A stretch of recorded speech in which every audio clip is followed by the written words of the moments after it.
entreprises UMOA sont soutenues par le Centre pour l'enseignement et l'apprentissage innovant de la Fondation Mastercard en partenariat avec Denso. Bienvenue dans ce nouvel épisode des EdTech Monday UMOA. Aujourd'hui, nous explorons deux domaines qui transforment l'éducation en Afrique de l'Ouest. D'un côté, les STEM, sciences, technologies, ingénierie et mathématiques qui préparent les jeunes aux métiers de demain. De l'autre, les EdTech, ces outils numériques qui rendent l'apprentissage plus accessible, plus interactif et plus adapté aux besoins d'aujourd'hui. Quand ces deux mondes se rencontrent, ils ouvrent la voie à de nouvelles solutions innovantes pour mieux enseigner et mieux apprendre. Dans cet épisode, nous irons au cœur de cette alliance qui a créé des initiatives concrètes dans notre région UMOA, portées par des femmes au parcours inspirant. Nous explorerons également les défis et perspectives de cette alliance entre STEM et EdTech. Je suis Alexis Lekogo, Nomi Kofi Kwaku est notre interprète en langue des signes et voici nos invités. Djenaba Beldotiam, cofondatrice et directrice exécutive de Go4STEAM, une association à but non lucratif qui a pour mission de vulgariser les STEM et les STEAM auprès des jeunes et particulièrement des jeunes filles.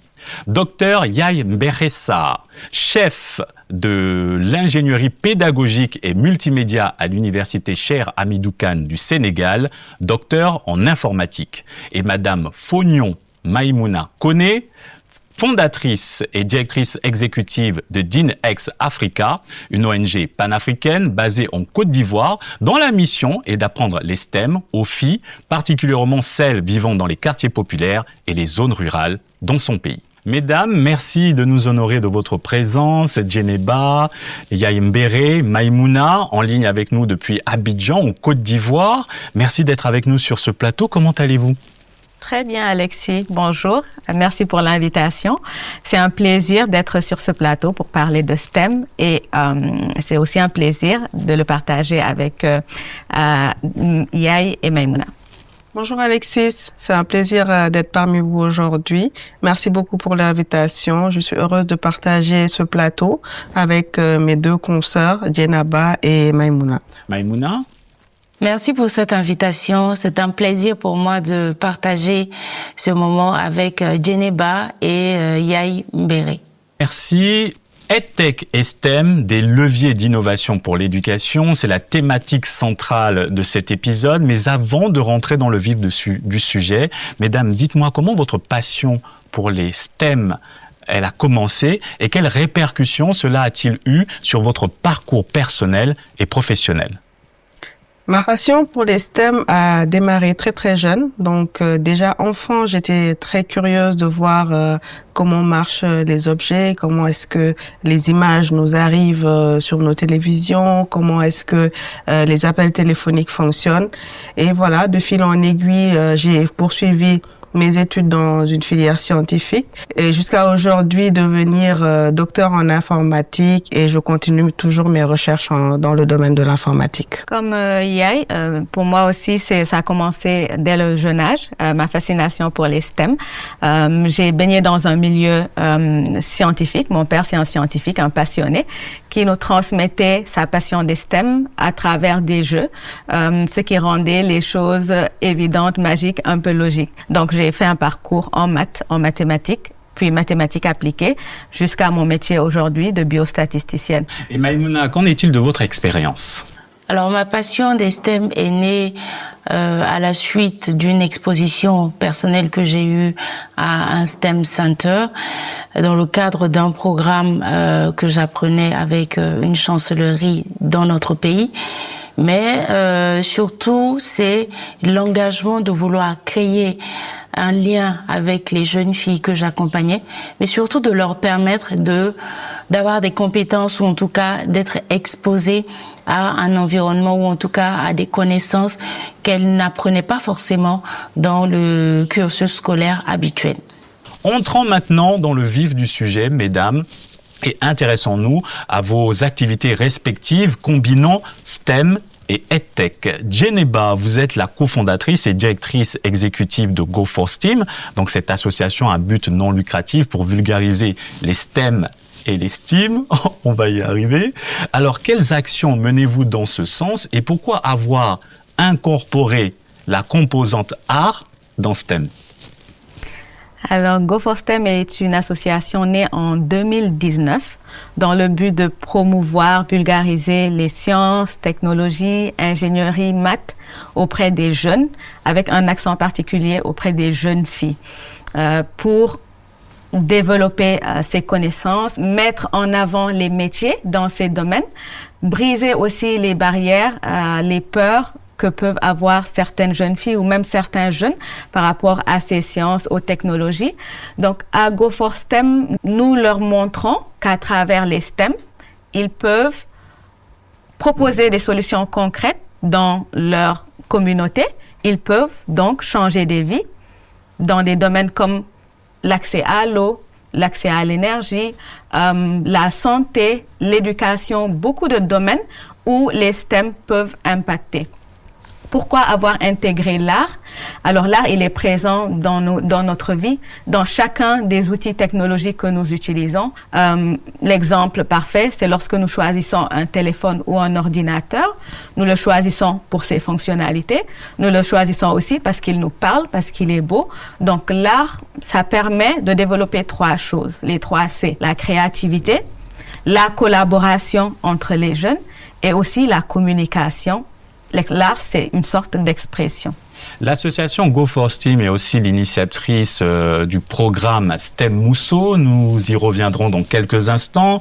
Yaye Mbéré, vous êtes la chef de division ingénierie pédagogique et multimédia à l'UNCHK au Sénégal. Pourriez-vous nous parler de votre rôle et de vos responsabilités, en particulier dans le développement et le suivi des programmes combinant STEM et EdTech? En tant que chef de division de l'ingénierie pédagogique et du multimédia, donc nous travaillons avec les enseignants concepteurs de cours dans la digitalisation de leurs cours. On s'occupe également de tout ce qui est gestion des utilisateurs, donc la gestion et le support des utilisateurs, que ce soit les étudiants, les enseignants, les tuteurs. Également, nous les accompagnons dans la production des capsules vidéo pédagogiques qu'on va implémenter au niveau des plateformes à travers nos studios multimédia. Et également, nous avons un projet de laboratoire à distance qui n'est plus actuellement en stade de projet, qui est aujourd'hui très bien utilisé par les étudiants pour faire leurs travaux pratiques. Donc c'était peut-être une insuffisance jusque-là. Les étudiants avaient du mal à faire de la pratique en enseignement à distance. Donc maintenant, nous avons des laboratoires qui leur permettent de faire leurs travaux pratiques tout en restant chez eux. Donc des travaux pratiques via des laboratoires virtuels. Et la dernière mission, c'est vraiment de la veille technologique. Donc comme vous le savez, nous sommes dans des domaines qui évoluent très très vite.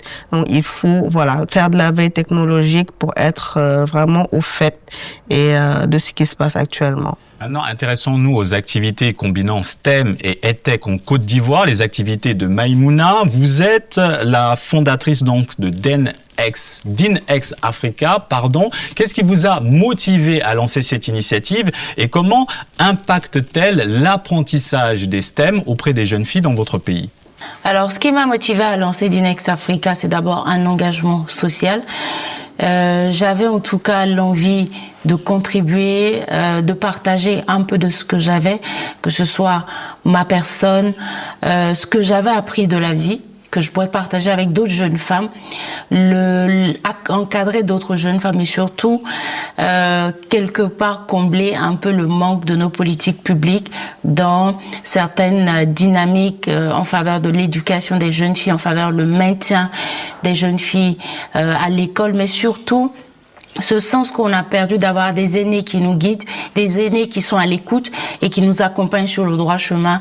Et ça, vraiment, ça a été les bases et les fondements, ou en tout cas les raisons qui m'ont motivé à mettre en place DINEX Africa. En termes d'impact sur la vulgarisation des STEM en Côte d'Ivoire, il est réel. Je me rappelle quand on démarrait le programme, on n'avait que 8 filles. Et aujourd'hui, je peux vous assurer qu'à l'année, nous avons 100 filles que nous formons. Et ça, c'est parce qu'on a encore des limites. Sinon, on peut aller au-delà de ça. C'est l'écho que cela fait. C'est des générations dans nos programmes. On en a reçu des jeunes filles de 3 générations différentes différentes, la grande sœur qui a ramené sa petite sœur, la petite sœur qui a ramené sa petite sœur, et ça montre l'impact que nous avons. Et aujourd'hui, voir d'autres organisations qui font des STEM, ça montre l'impact qu'on a eu sur la vulgarisation dans notre pays. C'est bien d'avoir un aperçu concret de vos initiatives et actions respectives dans le domaine des STEM et des EdTech. Parlons à présent du programme STEM Mousso de Go for STEM, Djeneba. Donc, ce programme vise à mentorer des jeunes filles des collèges dans le domaine des STEM. Comment se décline ce projet concrètement? Le programme STEM Mousso, c'est une immersion des jeunes filles dans les STEM. L'idée, c'est de leur faire apprendre les STEM par la pratique. Tous les concepts théoriques qu'ils apprennent en classe, elles vont l'expérimenter lors de nos camps. Donc, ce sont des camps de 4 jours avec une clôture le 5e jour. Et l'idée, c'est vraiment de les faire apprendre par la pratique pour qu'elles sachent déjà qu'elles sont capables de le faire, qu'elles ont cette capacité-là, mais qu'elles développent aussi d'autres connaissances transversales, comme le sens de la collaboration, comme la communication, comme l'esprit de résolution de problèmes, qui est aussi très important. Merci Djeneba. Yaïm Béré, au sein de votre division, vous travaillez avec une équipe de technico-pédagogues en lien avec la composante STEM-D du programme Forcen pour former les enseignants des lycées et collèges à l'utilisation des outils EdTech facilitant l'apprentissage des STEM. Pourriez-vous nous expliquer concrètement comment se déroule ce travail? Donc, avec le programme Forcen, qui est un programme de l'Université numérique Cheikh Hamidou Kane, donc nous travaillons avec les enseignants pour le développement de contenus pédagogiques dans les matières en sciences de base, telles que mathématiques, PC, SVT, mais également des cours d'informatique, de robotique et de codage. Donc ces cours, en fait, on travaille avec les enseignants pour la conception des cours qui seront mis en ligne sur une plateforme et accessibles à tous les collégiens et lycéens du Sénégal et même à l'international. Donc nous avons un objectif d'enrôler 400 000 jeunes avant la fin du programme. Aujourd'hui, nous sommes à 70 000 jeunes qui ont déjà accès à cette plateforme-là. Donc, nous travaillons avec les enseignants justement pour les accompagner dans ce travail de scénarisation de leurs cours, d'implémentation au niveau de leur plateforme, mais également la production des vidéos de contenu de cours qui seront mis à la disposition de ces jeunes-là. Et maintenant, on va retrouver Maïmouna en ligne avec nous depuis Abidjan, en Côte d'Ivoire. Maïmouna, depuis le lancement de votre initiative d'INEX Africa et notamment à travers le programme Girls STEM Academy, quel constat faites-vous sur l'engouement ou la participation des filles s'approprient-elles facilement les STEM? Aujourd'hui, il y a un certain engouement qu'on a. Et vous avez vu, je le disais dans ma réponse précédente, que on est passé de 8 filles à 100 filles. Et ça encore, on a aujourd'hui même des parents qui viennent ou encore des établissements qui nous demandent d'aller au-delà de nos capacités d'accueil. Ça montre un intérêt des filles qui voient leurs camarades à l'école et qui disent parce que ma camarade le fait, je veux le faire aussi, je veux profiter de ce programme, je veux faire le même programme que ma grande sœur. Il y a un certain intérêt. Et aussi, on a davantage d'initiatives qui commencent à se multiplier. Les femmes dans les domaines de la technologie sont de plus en plus visibles, donc ce qui suscite un genre d'intérêt parce qu'elles voient des personnes à travers lesquelles elles peuvent se projeter. Donc clairement, il y a une dynamique et un engouement et je pense que les filles commencent à s'approprier de plus en plus la technologie. Quoique, il y a encore du chemin à faire, mais on peut déjà se féliciter de ce que nous avons accompli jusque-là. À travers les propos de Maïmouna, on perçoit que la représentativité est vraiment importante dans le domaine des STEM. Avoir des figures, des personnes, des mentors, des femmes comme vous qui puissent impacter favorablement et positivement ces jeunes filles à embrasser ces différentes carrières. Djeneba, dans le cadre de vos initiatives, comment se passe l'intégration des EdTech avec les STEM? Comment cela facilite-t-il l'apprentissage des participants lors de vos programmes que vous déployez avec l'association Go for STEM et aussi à travers l'initiative STEM Mousso? Dans le cadre du programme STEM Mousso, les EdTech sont omniprésentes et facilitent l'apprentissage.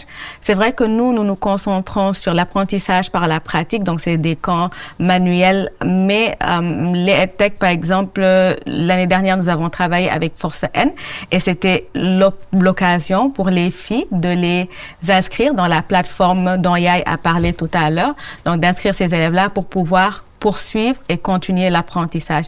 Donc, les EdTech permettent de pérenniser nos actions et permettent aux élèves, aux apprenantes de pouvoir continuer l'apprentissage des STEM, même lorsque nous quittons les régions où nous ne sommes plus là. Yai Mbere, toujours dans l'objectif d'améliorer l'enseignement des STEM grâce aux technologies éducatives, vous accompagnez également la composante FCC du programme Forcen qui renforce les compétences des acteurs du monde professionnel. Et au niveau de l'UNCHK, vous proposez également des formations diplômantes plus inclusives. Parlez-nous de ces deux initiatives. Effectivement, Alexis, nous nous sommes donné le pari vraiment de former beaucoup dans les STEM. Non pas seulement les étudiants, les élèves qui sont issus des filières scientifiques, mais également d'autres personnes qui sont issues, d'autres élèves qui sont issus des filières littéraires dans les métiers du numérique, des filières telles que MIC, Multimédia, Internet, Communication, où on reçoit des étudiants qui n'ont pas forcément un background scientifique. L'alliance entre les STEM et les EdTech, Maïmouna, comment arrivez-vous à concrétiser cela dans vos programmes, en particulier le Young Women Digital Programme? En quoi ces outils facilitent-ils l'apprentissage des élèves et des apprenants?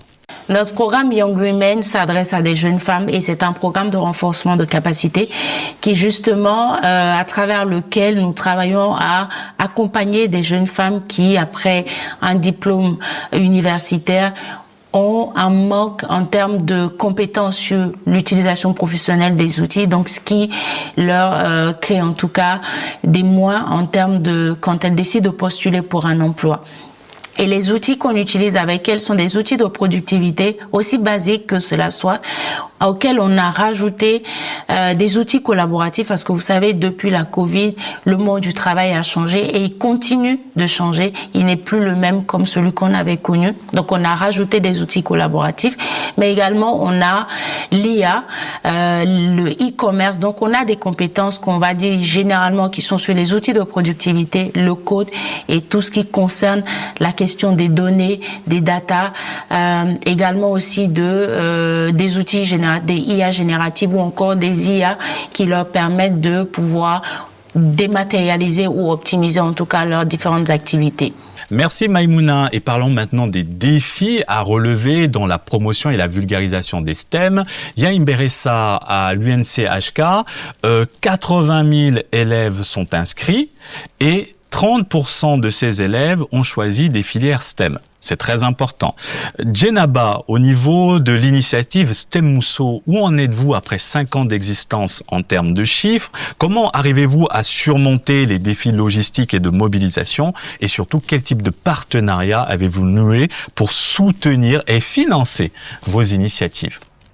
Oui, par rapport aux chiffres du programme STEM Mousso, donc nous avons commencé avec 100 filles. Nous aurions bien aimé atteindre les chiffres de l'initiative Force N, mais ce sera l'occasion aussi de parler des défis auxquels nous faisons face et aussi des opportunités de collaboration que nous nouons pour pouvoir amplifier notre impact. Donc, nous avons commencé avec 100 filles à Dakar, en territoire connu, maîtrisé. Et ensuite, l'année d'après, nous avons formé 300 filles, mais dans 3 régions différentes. Kaolack, Saint-Louis, Ziguinchor. L'année d'après, le chiffre a augmenté, 300 filles dans une seule région, la région de Thiès. Et cette année, l'objectif, c'est 400 filles dans 2 régions différentes, Fatick et Diourbel. Donc, 200 à Fatick, 200 à Diourbel. Et quel type de partenariat avez-vous noué dans ce sens pour renforcer donc ces financements qui soutiennent vos initiatives? Oui, tout au long du programme, nous avons noué des partenariats déjà stratégiques avec le ministère de l'Éducation nationale, le partenariat institutionnel avec l'ambassade des États-Unis au Sénégal et aussi des collaborations avec d'autres initiatives existantes, comme l'initiative, la composante STEM-D de l'initiative Force N, avec qui nous avons travaillé. Et ces collaborations-là sont très importantes et permettent d'amplifier notre impact. Restons sur les défis. Yaye Mbéré, selon vous, quels sont les leviers à activer pour intégrer efficacement les STEM dans les systèmes éducatifs, et pas seulement dans les lycées et collèges ou encore à l'université, mais ceux dès l'école primaire, dès le plus jeune âge? Le premier levier, ce serait l'intégration de la pédagogie active le plus tôt possible, donc l'apprentissage par les projets, donc susciter la curiosité des enfants, les faire travailler en collaboration sur des projets concrets dès le bas âge. Donc le deuxième levier, ce serait la formation des enseignants. Donc former les enseignants vraiment à cette pédagogie active-là, à l'inclusion justement, avoir des approches plus inclusives pour leurs apprenants, et également doter les écoles de matériel pour que les enfants puissent s'exercer dès le très jeune âge avec des jeux de construction, de création, etc.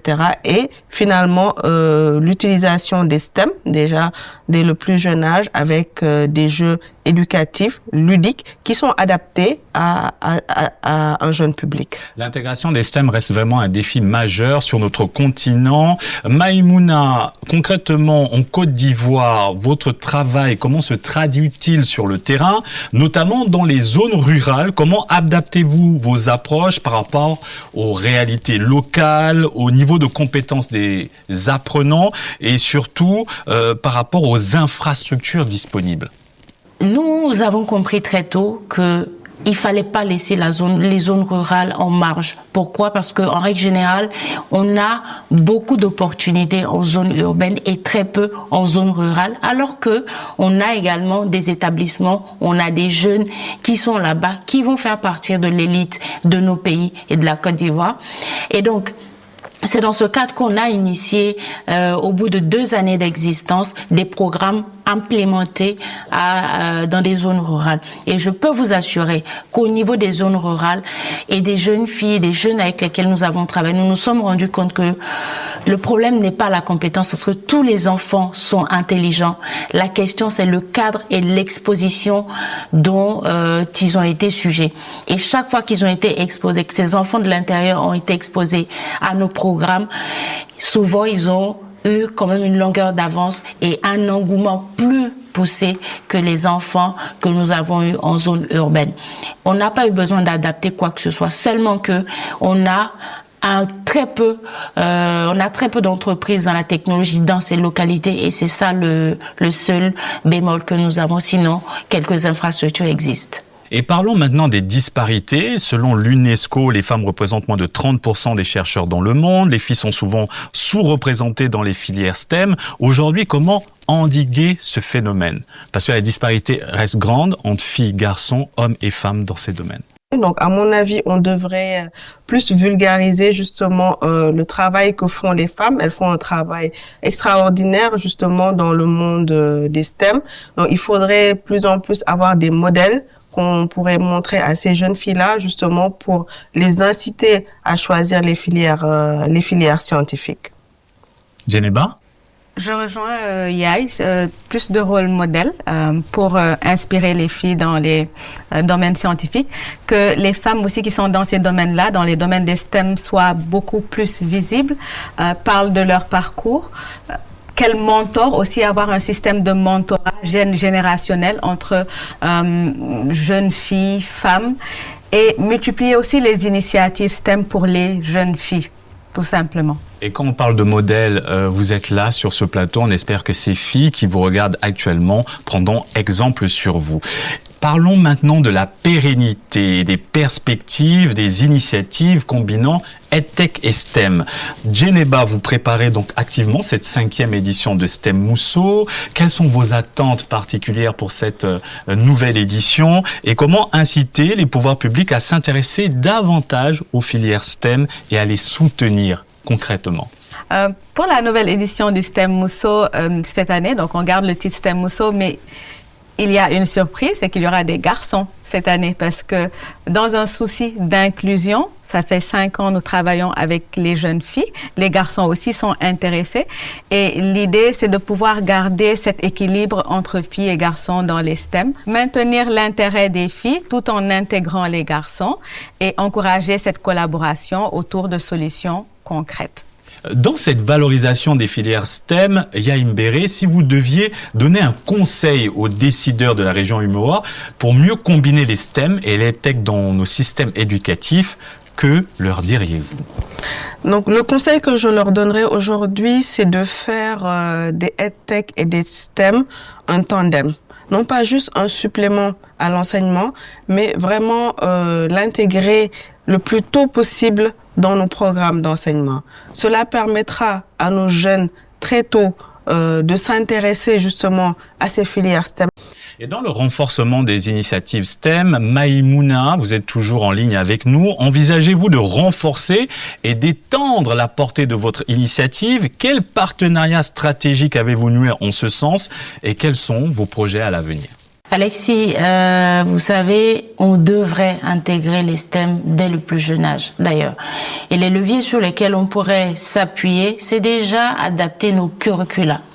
Accepter aujourd'hui la place de la technologie et le rôle que la technologie va jouer dans la vie de nos enfants et comment les STEM peuvent les aider à justement se découvrir, avoir confiance en eux, faire des choses qu'ils aiment, les aider dans leur orientation.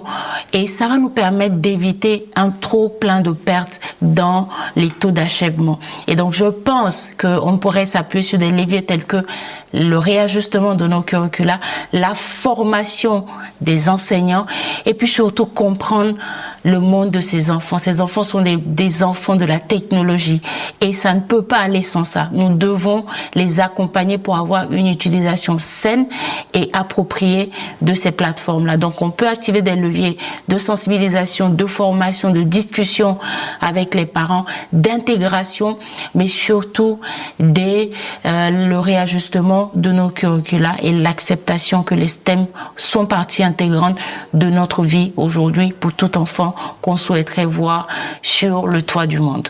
Mesdames, merci de nous avoir donné un aperçu clair et pertinent sur l'alliance entre les filières STEM et les technologies éducatives. L'une ne va pas sans l'autre, elles sont complémentaires. Nous arrivons au terme de cette émission, mais avant de nous quitter, le mot de la fin. Djeneba. Il est important que les jeunes aient conscience de ces opportunités et se positionnent très tôt. L'Afrique est un continent en pleine construction et nous ne pouvons pas y arriver sans les STEM, nous ne pourrons pas y arriver sans les jeunes. Donc j'invite vraiment les jeunes à s'intéresser plus aux métiers liés au STEM. Les EdTech aujourd'hui nous permettent d'élargir cet horizon pour une meilleure inclusion. Donc ensemble, la combinaison des deux fera certainement le développement de l'Afrique. Et Maïmouna, à présent? Alors déjà, ce que je peux dire, c'est vous remercier pour ce plateau qui autant m'a permis d'exprimer, de partager ce que je fais. C'est déjà vous remercier sur ce point. Et puis, le message fort que je souhaiterais passer, il y en a un certain type, au pouvoir public, c'est de leur dire que nous sommes une génération engagée qui veut changer les choses, mais en apportant des choses concrètes. C'est pour ça que vous verrez beaucoup de jeunes porter aujourd'hui des organisations à but non lucratif. Joignez-vous à nous. Travaillons ensemble pour justement avoir un impact réel dans nos communautés. Merci mesdames, ce fut un plaisir. Et quant à nous, on se dit à la prochaine pour un nouveau numéro des EdTech Monday UEMOA.